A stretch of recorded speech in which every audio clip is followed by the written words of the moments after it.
Dans le livre que je viens de publier et que j'ai appelé Les étapes de la pensée sociologique, peut-être en me souvenant du titre d'un livre de Léon Brunswick, j'ai fait figurer Montesquieu non comme un précurseur de la sociologie, mais comme un sociologue. Et au moment de commencer le dialogue avec vous, je me souviens que dans votre livre Les mots et les choses, que j'ai lu plusieurs fois, c'est-à-dire avec une extrême attention, vous faites figurer le XVIIIe siècle dans la période pré-moderne, celle qui n'a pas encore découvert les sciences sociales, l'épistémé typique des sciences sociales. Alors je voudrais vous demander comment vous situez Montesquieu dans votre perspective historique, sinon de la sociologie, du moins des sciences sociales en général. Vous pensez, je serais très embêté, en effet, si Montesquieu pouvait être considéré comme un sociologue à la manière des sociologues du XIXe siècle. En réalité, ce qui me paraît caractériser la pensée du XIXe siècle, ce serait plutôt, si vous voulez, l'existence des sciences humaines plutôt que l'existence des sciences sociales. La sociologie telle qu'elle est apparue au XIXe siècle. Est-ce que vous ne pensez pas que c'est une sociologie qui est toute centrée sur le problème de qu'est-ce que l'homme, qu'est-ce que l'essence humaine, quel est le rapport de l'individu et de la société, etc. Alors que Montesquieu fait une lecture du fait social, du régime politique, des corrélations entre les structures constitutionnelles ou institutionnelles des États et puis les groupes sociaux, les classes, les catégories qui figurent, etc. Tout ça, c'est une lecture du fait social qui était parfaitement possible au XVIIIe siècle, qu'il était probablement déjà au XVIIe et qui est peut-être incommensurable avec ce qui s'est passé au XIXe. Oui, dans mon système d'interprétation ou de lecture que je considère comme un entre d'autres, et d'ailleurs je crois que vous-même vous admettez qu'on peut lire de diverses façons l'histoire de la pensée, Montesquieu est intermédiaire entre les philosophes politiques traditionnels et la pensée sociologique. J'insiste sur ceci que dans les premiers livres, disons en gros dans les 9 ou 10 premiers livres, Montesquieu est beaucoup plus un philosophe politique traditionnel avec une orientation sociologique qu'un sociologue proprement dit. Donc, même dans ma propre interprétation, Montesquieu appartient à une période charnière ou intermédiaire entre la philosophie politique de la tradition occidentale et les sociologues. Cela dit, dans ce que vous m'avez répondu, vous avez introduit déjà une bonne partie de ce que l'on appelle couramment la pensée sociale ou la pensée sociologique. Car l'interprétation des corrélations entre les différents secteurs de la société, c'est en gros la macro-sociologie d'aujourd'hui. Donc Montesquieu n'est pas pour vous un homme des sciences humaines ou des sciences sociales parce que vous définissez celle-ci par une intention proprement philosophique. Du coup, j'ai envie de vous demander, si l'on considère Saint-Simon comme un des fondateurs de la sociologie, est-ce que Saint-Simon, à son tour, n'échappe pas à votre propre définition des sciences humaines ou des sciences sociales? C'est-à-dire, l'intérêt pour l'essence de l'homme, est-ce que ce n'est pas une intention philosophique que vous prêtez aux sciences humaines et qui n'est pas toujours évidente chez tous ceux qui ont pratiqué les sciences humaines au XIXe siècle? Est-ce que la sociologie ou les sciences sociales en tant que substitut de la philosophie, ce n'est pas votre lecture de ces sciences qui est visible dans la tradition hegeliano-marxiste, mais qui est beaucoup moins visible dans toute une partie de ce que l'on appelle aujourd'hui sciences humaines? Par exemple, si les surveys ou les enquêtes sociales du XIXe siècle sont une des grandes origines des sciences humaines d'aujourd'hui, est-ce qu'on y voit cette intention philosophique ou métaphysique? Je suis entièrement d'accord avec ce que vous avez dit. En fait, quand j'ai parlé dans mon livre des sciences humaines, je mettais, si vous voulez, l'accent sur humaine, plus encore que sur science. Et je crois, en effet, qu'il y a eu une réflexion sur la société qui date, ma foi, de fort longues années, et bien antérieure au XIXe siècle. Ce qui caractérise le XIXe siècle, c'est, si vous voulez, l'inflexion humaine qui vient modifier, au niveau de la réflexion, ses conceptions, ses analyses, ses lectures, ses enquêtes sur la société. Et je dirais, si vous voulez, en gros ceci, c'est que, en effet, la perception du social en tant que social est certainement apparue tôt, peut-être au XVIIe siècle, au moment des grandes enquêtes quantitatives qui ont été faites en Angleterre et qualitatives qui ont été faites en Allemagne, enquêtes qui ont d'ailleurs eu leur écho en France avec Colbert. Bon, toute cette lecture, cette perception du social comme social, on en retrouve probablement la théorie chez Montesquieu, et ma foi, jusque chez les idéologues, il y en aurait certainement des traces. Au XIXe siècle, je crois que la restructuration du savoir concernant l'homme a modifié probablement le caractère de cette perception du fait social. Et je vous dirais que ce à quoi nous assistons maintenant, dans une œuvre comme la vôtre, ou dans une œuvre d'ailleurs fort différente comme celle de Lévi-Strauss, c'est la disparition de cette espèce de configuration anthropologique qui a modifié ou enveloppé la perception du social au XIXe siècle. Et on en revient à une lecture du social affranchie de cette structure anthropologique. Et je ne m'étonne pas que vous trouviez en Montesquieu, non pas du tout justement le précurseur d'une sociologie disons de type anthropologique, mais un sociologue au sens où vous l'êtes, au sens où vous l'entendez. Oui. Est-ce que je peux vous rappeler, parce que je suis sûr que vous la connaissez, ce que dit la grande encyclopédie au chapitre social. Et l'encyclopédie de Diderot et d'Alembert dit à propos du mot social, mot nouveau. Donc au XVIIIe siècle, la notion de social est considérée comme une notion nouvelle. Et je pense que c'est très intéressant pour confirmer mon interprétation de Montesquieu. Montesquieu a raison de se considérer comme un précurseur ou comme un créateur d'une science nouvelle, en ce sens que s'il avait dit sociologie explicitement à propos de l'esprit des lois, il aurait eu raison, car il y a une certaine conceptualisation du social. Et l'encyclopédie Diderot et d'Alembert dit mot nouveau pour désigner les qualités qui font un homme de société. Dans ce sens, on peut dire qu'il y a une conceptualisation des relations interpersonnelles ou du social, différencié, si l'on peut dire, de l'économie, du politique et ainsi de suite.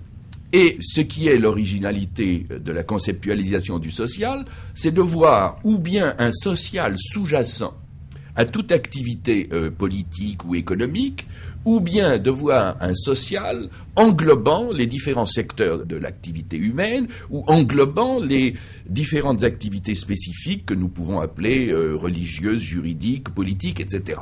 Cela dit, quand vous dites anthropologique, vous entendez anthropologique au sens philosophique d'une conception de l'homme.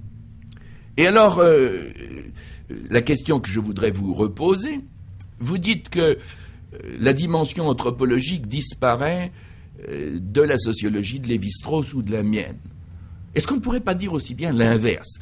Car Lévi-Strauss présente sa sociologie comme une espèce de philosophie de la raison impure, ou comme une théorie de la façon de penser immémoriale et permanente au-dessus ou au-delà de la façon de penser scientifique. Et simultanément, quand je pense à moi-même, j'ai le sentiment de chercher dans la société les différentes figures du destin humain, mais sans avoir la prétention de trouver la réponse. Or, ce qui me paraît spécifique de certaines pensées du XIXe siècle, c'est de croire qu'on trouvait la réponse dans la sociologie. Moi, je crois que l'interrogation anthropologique survit dans la sociologie, même empirique, ou dans les sciences sociales, même empiriques d'aujourd'hui. Qu'est-ce que vous penseriez de ma réponse, accord ou désaccord? Eh bien, lorsque vous dites que la sociologie, enfin votre sociologie ou celle de Lévi-Strauss, sont anthropologiques, est-ce que vraiment vous donnez au mot anthropologique sa dimension la plus évidente et après tout la plus restreinte? J'ai l'impression que par anthropologique, là vous entendez, disons, philosophique. En gros, n'est-ce pas, dans une pensée comme la vôtre ou celle de Lévi-Strauss, l'homme est bien référé, ou les faits humains sont bien référés à des structures, des conditionnements, des configurations qui sont d'ordre social, d'ordre économique, d'ordre politique, d'ordre purement structural ou logique chez Lévi-Strauss. Or, ces structures ne peuvent pas être référées à quelque chose comme l'existence humaine définie par l'expérience, la conscience de soi, ou l'inconscient, ou l'originaire.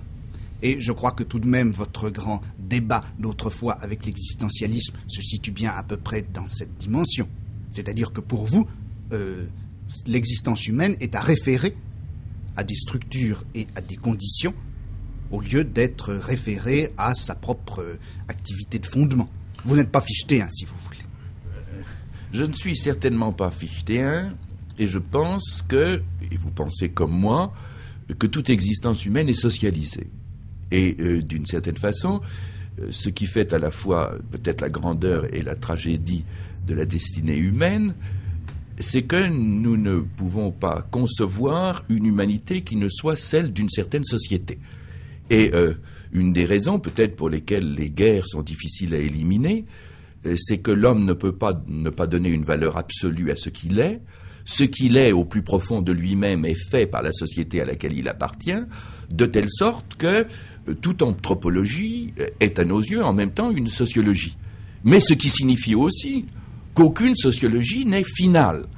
De telle sorte que vous avez raison de dire que si l'anthropologie se définit par quelque chose d'originaire, par une destination donnée dès le point de départ dans la conscience, nous sommes anti-anthropologues.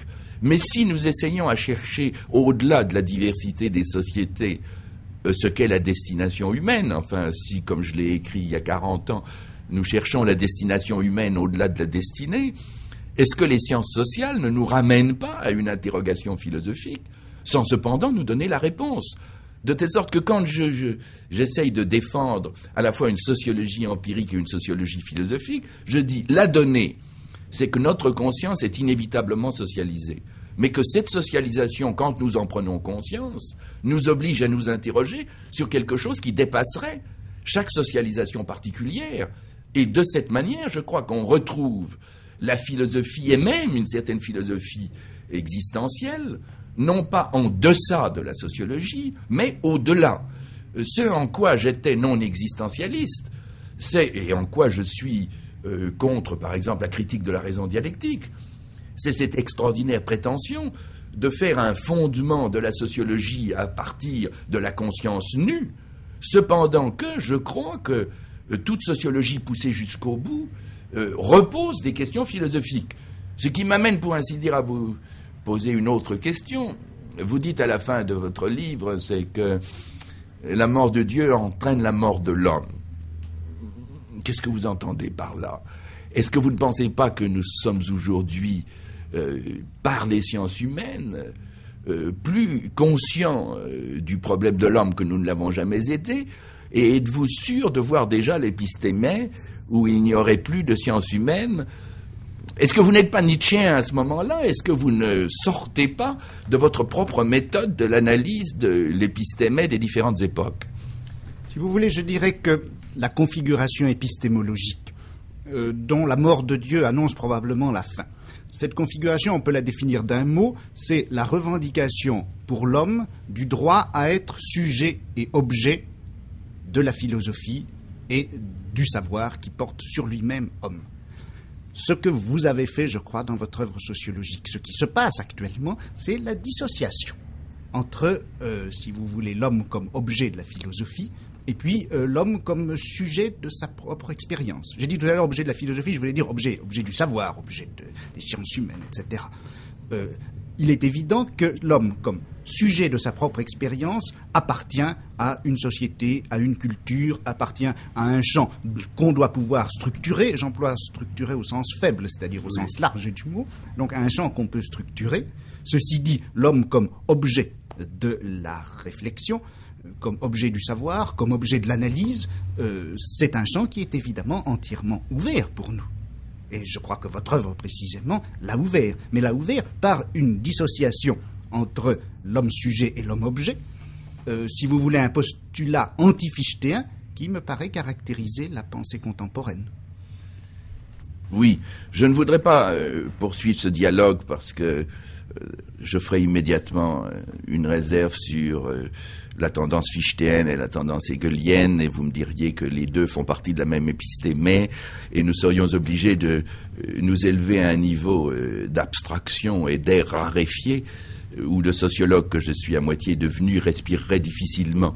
Alors j'aimerais mieux vous pousser sur un autre point qui m'intéresse beaucoup et qui en même temps est difficile pour vous. Vous montrer à quel point les épistémés des différentes périodes sont différentes. Traduisons épistémé en langage ordinaire et disons qu'il y a une structure de pensée propre à chaque époque et d'une certaine manière, vous suggérez que l'on ne peut pas penser simultanément dans deux époques. S'il s'agissait par exemple de l'histoire de la science économique, je serais tenté de vous suggérer que l'épistémé de chaque époque, ou la façon de penser de chaque époque, comporte tout de même à titre de germe les manières de penser des autres époques, c'est-à-dire que les manières de penser sont moins radicalement différentes que vous ne le faites. Et j'aimerais, si j'avais le temps, discuter avec vous de la relation entre l'histoire de la théorie économique de Schumpeter et votre propre vision du développement de la science historique. Car ces deux interprétations sont aux deux pôles opposés. Schumpeter montre le développement continu d'une théorie économique et vous montrez la séparation radicale entre les façons de penser économiques, ce qui signifie qu'il y a deux lectures possibles du passé de la science économique et comme dans ma jeunesse, j'ai montré la pluralité légitime des interprétations, je ne peux pas me contredire moi-même. Mais je voudrais vous suggérer dans quelle structure de pensée ou dans quel épistémé êtes-vous. Et si vous êtes à la fois dans l'épistémé déjà passé et dans celle qui s'annonce, vous démontrez par votre propre exemple qu'on peut être à la fois dans deux façons de penser. C'est-à-dire où vous situez-vous, c'est-à-dire quel est le point à partir duquel vous montrez la séparation irréductible des façons de penser, tout en niant cette irréductibilité par votre être même. Écoutez, à toutes ces questions, je vais tâcher de répondre par 2 ou 3 phrases, enfin disons 2 ou 3 rubriques. Premièrement, la discontinuité. La discontinuité, bien sûr, c'est un très grave problème, mais vous savez bien que c'est un problème qui se pose aux historiens. Le problème de la périodisation dans l'histoire économique, dans l'histoire sociale se pose. Il n'y a pas de raison que les historiens des idées soient en retard du point de vue méthodologique sur les historiens de l'économie ou des sociétés. Dans le domaine des idées, il y a des problèmes de périodisation qui se posent. Et cette périodisation est relative au niveau auquel on se place et à l'objet qu'on choisit. Deuxièmement, je suis peut-être discontinuiste dans le temps, mais disons que j'ai tout de même été, enfin j'ai la vanité, c'est ma seule vanité à propos de ce livre, j'ai la vanité d'avoir établi, je crois pour la première fois, la continuité synchronique, les rapports de simultanéité qu'il y avait entre des champs épistémologiques aussi différents que l'étude du langage, l'étude de l'économie et l'étude de la biologie. Donc j'ai acheté une discontinuité au prix d'une continuité ou inversement, comme vous voulez. Mais ceci, c'est tout le problème de la lecture historique, problème qu'il va bien falloir remettre à l'ordre du jour, maintenant que peut-être les débats sur la structure sont un peu épuisés. C'est l'histoire qui nous pose actuellement des problèmes, et pas la structure. Maintenant, vous me demandez où je suis, je vous répondrai tout simplement aujourd'hui. Et peut-être est-ce que le rôle du philosophe actuellement, c'est d'être non pas le théoricien de la totalité, mais le diagnosticien, si vous me permettez ce mot, le diagnosticien d'aujourd'hui. La philosophie consiste à diagnostiquer et il est évident que tous les découpages, toutes les périodisations, etc. s'organisent autour de cette coupure, de cette ouverture dans laquelle nous sommes et qui est aujourd'hui. Il me semble d'ailleurs qu'en disant ça, je fais écho au moins au souvenir que j'ai de la lecture de l'introduction à la philosophie de l'histoire. En vous écoutant, j'avais envie précisément d'évoquer mon passé, car vous me répondez avec beaucoup de gentillesse que l'aujourd'hui se définit par l'ouverture sur l'avenir, ce que j'avais essayé de dire dans le passé, mais je ne suis pas absolument sûr que notre accord soit aussi total que la politesse l'implique actuellement, car malgré tout, vous impliquez une discontinuité qui est dans une certaine mesure contradictoire avec ce que j'entendais par l'ouverture sur l'avenir, mais ça nous ramènerait à votre problème de la discontinuité que vous avez tourné gentiment en parlant de la continuité dans le moment. Mais la continuité dans le moment, c'est un peu la structure ou la totalité, ce qui serait une manière de relancer notre dialogue, mais je pense que c'est le moment de... Mais je pense que c'est le moment de... Mais je pense que c'est le moment de... Mais je pense que c'est le moment de... Mais je pense que c'est le moment de... Mais je